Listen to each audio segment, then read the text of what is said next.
성경 말씀 마가복음 14장 43절에서 50절까지의 말씀입니다.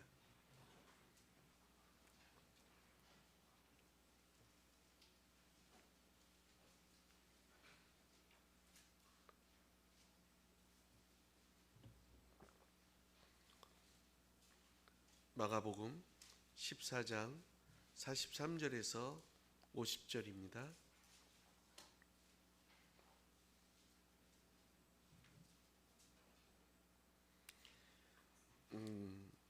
절수는 많지만 내용은 그렇게 길지 않아서 우리가 목소리를 합해서 함께 읽도록 하겠습니다. 43절 말씀입니다.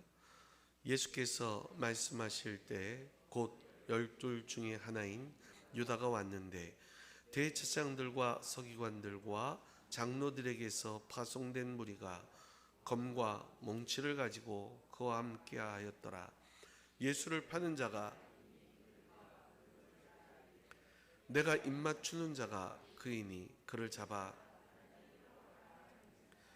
이에 와서 곧 예수께 나와 라삐어하고 입을 맞추니 그들이 예수께 손을 대어 잡거늘 곁에 서 있는 자 중에 한 사람이 칼을 빼어 대제사장의 종을 쳐 그 귀를 떨어뜨리니라. 예수께서 무리에게 말씀하여 이르시되 너희가 강도를 잡는 것 같이 검과 뭉치를 가지고 나를 잡으려 나왔느냐. 내가 날마다 너희와 함께 성전에 있으면서 가르쳤으되 너희가 나를 잡지 아니하였도다. 그러나 이는 성경을 이루려 함이라 하시더니 제자들이 다 예수를 버리고 도망하니라. 아멘. 지난주 토요일 날 교육자 회의가 있었는데 그때 제가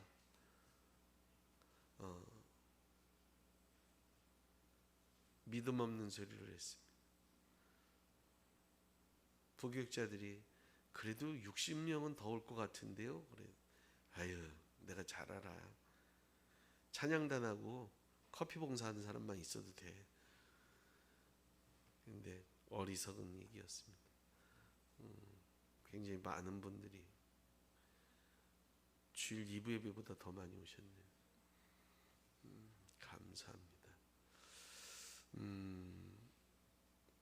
더 책임감을 느끼고 또 함께 한 주간을 여러분과 은혜의 말씀을 통하여 예수 그리스도의 그 고난을 마음에 묵상하고 또 내 삶에 예수 그리스도의 십자가를 드러낼 수 있는 한 주간이 될 수 있기를 바랍니다. 어느 때와는 달리 자유롭게 예배 드릴 수 없는 이 고난 주간이야말로 공동체가 함께 겪는 고난이 아닐 수가 없습니다. 그러나 우리가 핍박을 받는 것도 아니고 예배를 전혀 드릴 수 없는 상황도 아닙니다. 따라합시다. 고난은 있지만 그 안에 은혜도 있습니다. 인생의 수렁은 있지만 때마침 흐르는 하나님의 구원도 있습니다. 믿습니까? 하나님은 우리에게 힘겹지만 값진 고난을 주십니다. 이 시간 우리가 경험하고 있는 모든 시간들이 저와 여러분에게 어쩌면 우리 미래에 다가올지도 모르는 두려움을 굳이 미리 받아들이기보다는 이미 내게 와 계신 주님의 날개 아래 머무는 귀한 시간이 될 수 있기를 바랍니다. 그 어느 때보다도 나를 덮어주시고 나를 보호하시고 나와 함께 하시는 예수 그리스도의 은혜를 더 많이 체험할 수 있는 시간이 될 줄로 믿습니다. 두려움에 반응하는 사람은 두려움으로 미래를 맞이하게 됩니다. 그러나 신뢰에 반응하는 사람은 믿음으로 맞서게 됩니다. 오늘 우리 삶에 있는 그 모든 일에 대해서 두려움으로 반응하기보다 예수 그리스도 안에서 신뢰로 반응할 수 있는 그런 성도들이 되시기를 바랍니다. 오늘 말씀 안에 그런 내용이 좀 담겨져 있거든요. 오늘 말씀을 보면 제자들이 무엇에 반응하는가를 보면 우리가 삶 속에 어떻게 반응하는지 적나라하게 볼 수 있게 될 것입니다. 먼저 우리가 읽었던 43절 말씀을 다시 한번 읽어보겠습니다. 43절입니다. 시작.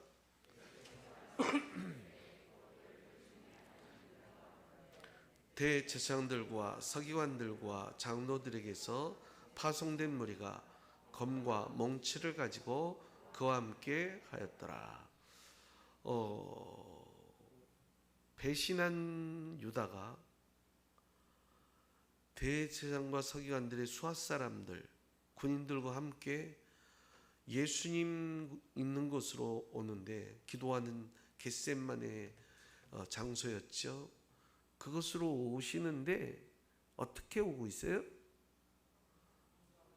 굉장히 무장한, 마치 잘 무장되어 있는 군대와 맞서고 그런 폭도를 진압하듯이 그 칼과 검과 몽치를 들고 예수님 앞에 등장했습니다. 그동안 한 번도 예수님이 사람들을 선동하시거나 폭력적인 집회를 하신 적이 없으셨습니다. 그렇죠? 반정부적인 행동이나 활동을 하신 적도 없음에도 불구하고 그들은 마치 무슨 군대 혹은 도적대 혹은 반란군 혹은 폭도들을 진압하듯이 그렇게 무장하고 나타났습니다. 수많은 무리들이 그 군인들이 손에 칼과 몽둥이를 들고 나타날 때 제자들의 입장에서 보면 굉장히 두려워할 만한 상황입니다. 깜짝 놀랄 만하지요. 여기서 말하는 검과 몽치라는 것은 바로 그들이 갖고 있는 그리고 또 보여주고자 하는 그들이 권력, 힘, 폭력, 무자비함을 보여줄 수 있는, 나타내는 그런 물건들입니다. 일단 그걸 사용하지 않고 휘두르지 않아도 그 손에 들려졌다는 그 사실만으로도 충분히 이 제자들 입장에서는 위협을 받을 만한 그런 상황이 있지요. 만약 그들이 그것을 실제로 사용할 때에는 굉장한 그런 어떤 고통과 상처와 최악의 경우 죽음 등도 맞이할 수 있을 것입니다. 바로 이 시점입니다. 바로 이 시점이 참 중요합니다. 나는 무방비고 나는 그런 의도도 없었고 그런 적도 없었어요. 무장도 돼 있지 않았고, 그런데 상대방이 이렇게 다가오는 거죠. 이 시점이 되게 중요한 것 같아요. 상대의 어떤 표정이나 그들의 의도나 그들의 손에 들려있는 검과 몽치를 들고 봉치를 보고 나는 어떻게 반응할 것인가. 이 부분에서 우리는 제자들과 예수님의 반응을 나눠 봐야 합니다. 일단 제자 중에 한 사람 베드로는 오늘 이 마가복음에 나와 있지 않지만 다른 복음서에서는 그가 베드로인 것을 가르쳐 주고 있습니다. 베드로의 방식은 무엇이었습니까? 바로 그렇게 다가오는, 내가 보는 대로 반응하는 것이었어요. 47절 읽어봅시다. 시작. 곁에 서 있는 자 중에 한 사람이 칼을 빼어 대제사장의 종을 쳐 그 귀를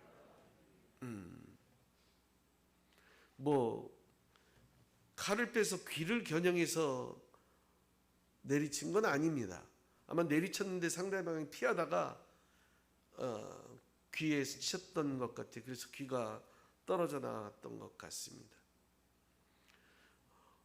이 베드로의 방식은 뭐죠? 상대방이 나에게 하는 방식으로 상대방에게 갚아주는 방식입니다. 상대방이 자비 없이 굴면 나도 그에게 자비를 보여주지 않습니다. 상대방이 예의 없이 굴면 나도 그에게 예의로 대해주지 않습니다. 또 그걸 떠나서 일단은 그가 이렇게 행동한 어떤 밑바닥에는 그렇게 오는 모습에 대한 두려움이 컸습니다. 그 개도 짖고 막 달려드는 이유가 싸나워서라기보다 무서워서 그런 경우가 많다지요. 두려움을 많이 느끼는 강아지들일수록 더 많이 그렇게 사납게 군다 그러죠. 베드로 그 모습을 보고 베드로가 느꼈던 것은 확실히 두려움이었던 것 같습니다. 그러나 예수님은 그렇게 하지 않습니다. 이 똑같은 평행구절이 누가복음에 있는데 누가복음 22장 51절 말씀을 보면 예수께서 일러 이르시되 이것까지 참으라 하시고 그 귀를 만져 낫게 하시더라.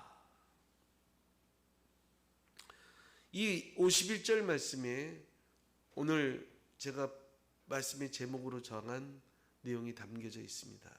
같이 한번 읽어봅시다. 시작. 이것까지 참으라 하시고. 그리고 베드로가 그렇게 잘라버린 귀를 붙여주시고 낫게 하셨습니다. 베드로는 자신이 갖고 있는 어떤 능력, 자신 속에 일어나는 것을 그들에 대항하는데 자신의 두려움을 표현하는 데 사용했다면 예수님은 예수님이 가진 그 능력을 가지고 그들을 그의 능력으로 제압하거나 그의 능력을 사용해서 그들을 물리치는 데 사용하지 않으시고 자신을 잡으러 온 사람이 당한 그 불의의 사고를 수습해 주시는데 예수님의 능력을 사용하는 것을 보게 됩니다. 여기서 확연히 드러나는 것 같아요. 내가 예수님을 믿지만 내가 걷고 싶어하는 길. 그러나 그럼에도 불구하고 예수님이 내게 그 길이 아니고 이쪽이라고 이쪽으로 가야 된다고 말씀해 주시는 그 방향을 볼 수가 있습니다. 예수님이 가시는 길은 그들의 떨어진 귀마저 고쳐주시고 싸매주시고 가야 하는 길이었습니다. 여러분, 제자들은 주님이 그렇게 하실 수도 있는 분임에도 불구하고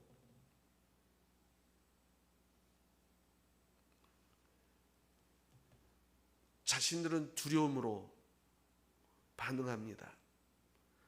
상대방이 들고 온 그 검과 몽치에 아주 강렬하게 저항합니다. 제자들이 갖고 있었던 건 말씀드렸다시피 두려움이었습니다. 말씀 서두에 드렸듯이 두려움으로 반응하기 때문에 두려움이 시키는 대로 할 수밖에 없었고 그 두려움은 그들의 미래를 결정하게 됩니다. 50절 말씀 같이 읽어볼까요? 50절 시작. 예. 그들이 갖고 있었던 두려움이 있었습니다. 그 두려움은 결국 예수님으로부터 어떻게 해요? 처음에는 누구보다도 맹렬히 예수님을 보호하는 것 같고, 예수님을 위하는 것 같고, 예수님을 사랑하는 것 같고, 예수님을 지키려는 것 같았어요. 그죠? 근데 순간 예수님을 버리고 다 도망가 버립니다. 따라합시다. 신뢰는 주님 곁에 머물게 하지만 두려움은 주님을 도망가게 합니다. 주님으로부터 떠나게 합니다. 예. 이 두려움이라는 것은 마지막 순간에 내가 지켜야 될 것들을 놓쳐버리게 해요. 떠나게 해요. 여러분, 한번 우리를 생각해 봅시다. 지금 나에게 검과 몽치를 들고 다가오는 것은 무엇입니까? 우리 공동체를 깨뜨리고 위협하듯이 내게 그 검과 몽치를 들고 찾아오는 존재는 무엇입니까? 코로나 바이러스일 수 있겠죠. 정부에서 여러 가지 가는 통제일 수도 있을지 모르겠습니다. 이 시대는 지금 거대한 바이러스가 검과 몽치를 들고 찾아왔습니다. 우리가 진정 반응을 보여야 할 것은 무엇일까요? 세상 사람들과 똑같이 바이러스가 주는 두려움의 종이 되어서 흔들리고, 그것 때문에 증오와 걱정과 염려에 빠져서 그것이 결국 가게 하는 것에 순종하는 두려움의 종이 되고 결국 믿음으로부터 떠나는 어리석은 사람들도 참 많이 있다는 것입니다.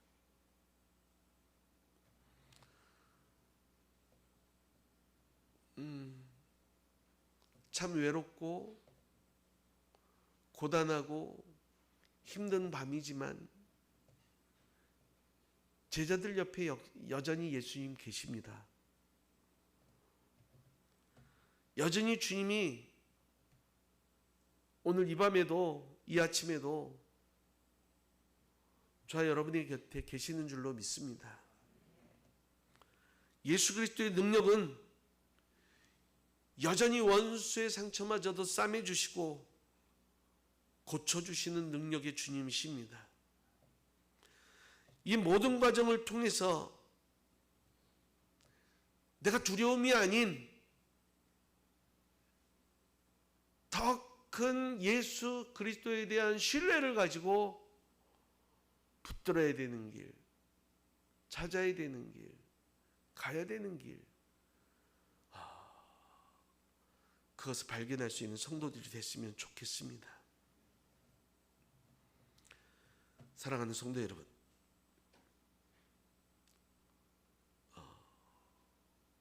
이 모든 순간